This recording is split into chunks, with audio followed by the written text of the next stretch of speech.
Generasi Z itu lebay, itulah yang sering banget dikatakan oleh kebanyakan orang mengenai generasi kita. Generasi si paling di antara si paling gitu kan. Dan di sini gue mau sharing mengenai permasalahan gue yang mulai umur 18 sampai 20 tahunan gitu. Yang mana gue waktu itu sering banget mengenai FOMO lah, kemudian kebanyakan overthinking lah, atau mungkin permasalahan-masalah yang sering banget dialami oleh generasi Z pada umumnya. Jadi stay tune terus biar kita semua bisa mendapatkan semua insight-nya. Banyak yang bilang bahwa generasi kita itu adalah generasi yang sangat lembek, gampang depresi, atau mungkin kurang motivasi lah, kurang mandiri, dan ya kurang lain-lainnya gitu lah. Sehingga kita seringkali dianggap sebelah mata oleh mereka. Dan salah satu penyebabnya yaitu quarter life crisis. Dan tentunya ya perbedaan quarter life crisis kita dengan quarter life crisis generasi sebelumnya itu beda banget bro. Ada banyak sekali faktor-faktor yang menjadi pembeda KLC generasi kita dengan generasi sebelumnya. Entah misalnya kayak KLC baby boomer ya. Mungkin KLC-nya itu lebih ke krisis ekonomi atau mungkin pembangunan gitu ya. Atau mungkin KLC-nya generasi X. Generasi X ini mungkin KLC-nya lebih ke permasalahan munculnya era globalisasi. Atau mungkin generasi milenial lah. Generasi milenial itu mungkin mereka lebih ke pencapaian-pencapaian tertentu gitu. Karena mereka suka banget yang berbau-bau teknologi atau mungkin pembaruan apa gitu ya. Dan yang terakhir adalah generasi Z yang digadang-gadang itu lebay banget katanya. Kenapa bisa disebut dengan lebay? Karena katanya KLC generasi Z itu ya mungkin KLC-nya kayak hal-hal yang sepele lah, kayak mungkin kebiasaannya yang overthinking, kemudian nggak tahu diri lah, atau mungkin kesulitan dalam membangun relationship dengan orang lain. Dan itu yang akan kita bahas pada video kali ini ya. Tapi sebelum masuk lebih jauh, kita akan memahami dulu apa itu quarter life crisis. Kenapa harus ada quarter life crisis, kemudian apa dampaknya, dan bagaimana cara kita menanganinya. Simpelnya ya quarter life crisis itu adalah sebuah fenomena yang terjadi pada seseorang yang mana dia itu mau beranjak dewasa atau mungkin mau menuju jalan dewasa gitu ya, dan dia mengalami berbagai macam krisis emosional, entah itu mungkin ketidakpastian, kecemasan, dan mungkin tidak percaya dengan dirinya sendiri. Nah, yang menjadi permasalahannya sekarang tuh kan banyak banget anak muda yang bingung banget buat ngadepin gimana masa depannya, entah itu mungkin kebanyakan overthinking lah, atau mungkin insecure oleh media sosial lah, atau mungkin ya apapun itulah. Dan ya gue juga bertanya-tanya gitu, kenapa sih kita harus takut dengan masa depan? Emang ada apa sih di masa depan itu? Kenapa banyak banget orang-orang tuh menggalauin masa depan gitu? Dan ternyata ada banyak banget faktor cuy. Di sini gue juga sedikit riset-riset lah mengenai gambaran kenapa anak muda zaman sekarang tuh terlalu banyak overthinking atau terlalu cemas atau galau gitu ya.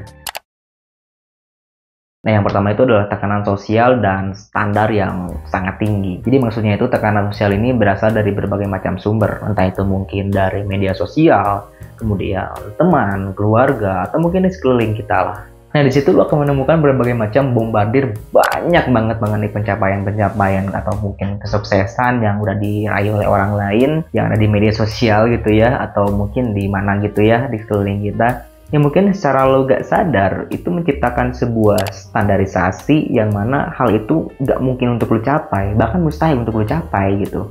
Belum lagi ekspektasi dan dorongan dari orang tua lah, keluarga lah, teman dekat kita lah, atau siapapun itulah. Dan ya tekanan-tekanan itu membuat kita capek cuy. Ya mungkin bisa jadi depresi, bisa jadi kan.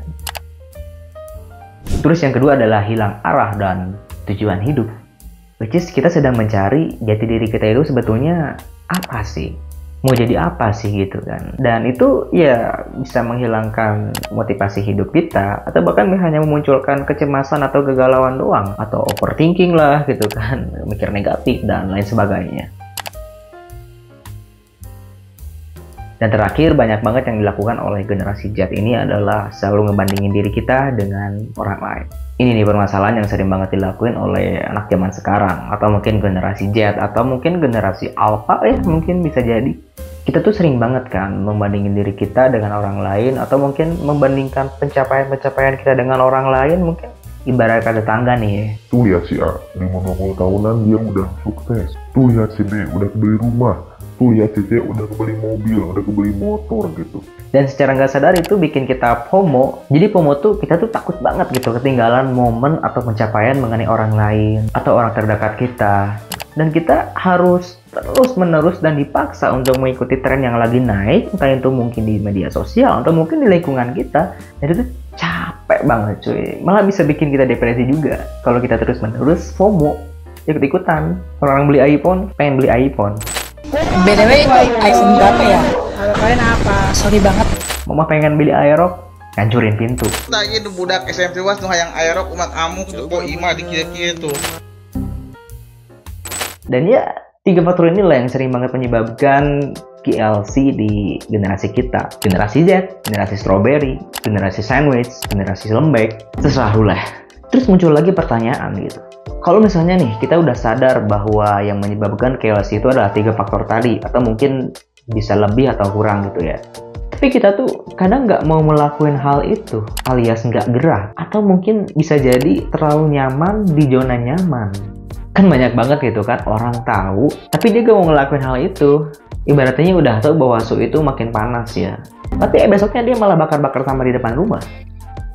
Dan ya ternyata setelah gue sedikit googling, gue nemuin nih alasan kenapa generasi kita itu gak mau ngelakuin hal itu, padahal kita tuh jelas-jelas tahu gitu. Dan salah satunya ya karena dia tuh takut gagal. Dalam arti dia tuh gak punya keberanian cuy. Dia gak mau melangkah atau mungkin gak mau melakukan hal-hal baru, mungkin mau nyobain hal-hal baru gitu.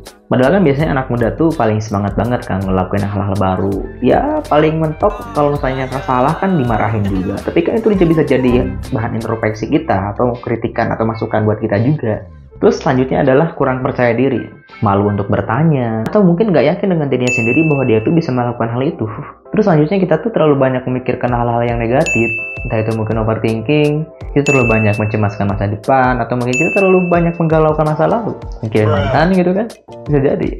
Terus kesepian gitu ya, emang gitu ya, kesepian itu jadi faktor penting juga. Kita biasa di sekolah atau mungkin di kuliah itu banyak orang gitu ya, dan tiba-tiba ketika kita ke kosan, atau mungkin setelah wisuda, atau mungkin setelah lulus, atau sudah kerja, kita sendirian cuy.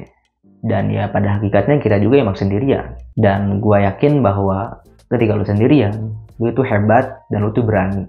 Gak ada tokoh-tokoh besar yang dia itu terkenal karena banyak orang. Dia itu sendirian. Jadi jangan takut untuk sendirian. Tapi kalau misalnya emang lu kesepian, coba deh lu cari teman curhat gitu ya, teman yang mungkin lu bisa lu percaya gitu untuk ajak lu ngobrol, diskusi, atau mungkin berbagi perasaan lu. Jangan dipendam sendiri deh.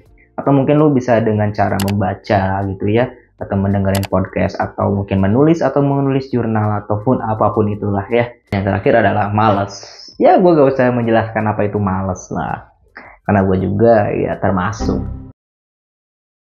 Well, tapi ya tenang aja sih, lu itu nggak sendirian kok ngalamin quarter life crisis ini. Lu gak usah GR, kita semua juga sedang mengalami dan berjuang mengenai quarter life crisis ini. Tapi ya menurut gua nggak semuanya negatif sih, pasti adalah sisi positifnya juga. Makanya kan kata gua, kurangin kebiasaan negatif lah. Kita harus banyak melihat sisi positif lah, termasuk KLC ini. Bisa aja kan momentum KLC ini bisa ngebantu kita untuk lebih memotivasi, untuk lebih berkembang dalam memahami potensi diri kita sendiri, atau mungkin mengeksplor diri kita sendiri, itu kita tuh suka apa sih gitu kan, atau mungkin minat kita itu pengen jadi apa sih, atau apalah gitu kan yang positif-positif. Coba aja gitu ngelakuin berbagai macam hal, gak usah takut gagal. Seperti kata gue tadi, lu harus percaya diri, gak harus berani untuk gagal gitu kan. Gagal itu pasti wajar bro, gak mungkin semuanya harus sempurna gitu ya.